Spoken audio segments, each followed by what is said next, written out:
क्या विष कन्या किसी राक्षस से जन्मी थी या उन्हें इंसानों ने जानबूझकर बनाया था? ये सच जानकर आप चौंक जाएंगे। विष कन्या कोई देवी या राक्षसी नहीं थी। वे साधारण मानव बालिकाएं थीं, जिनका जन्म सामान्य स्त्रियों से ही हुआ था। लेकिन राजनीति और सत्ता के खेल ने उनके जीवन को जन्म लेते ही बदल दिया।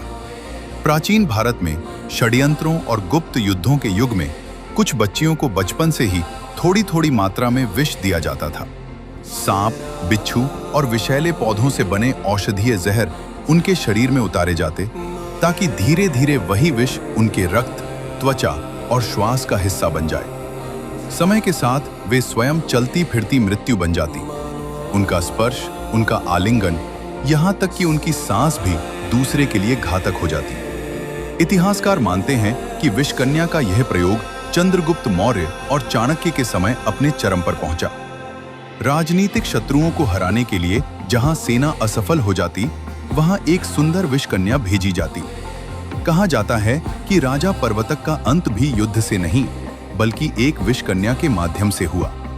एक शांत क्षण और एक राजा बिना शोर के इतिहास बन गया। लेकिन किसी ने यह नहीं पूछा, क्या वह विषकन्या यह जीवन चाहती थी?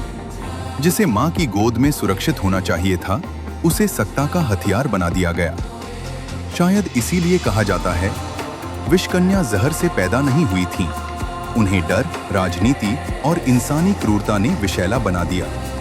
और शायद आज भी समाज में कई विषकन्याएं हैं, जिनके शरीर में जहर नहीं, लेकिन जीवन में दर्द भर दिया गया है।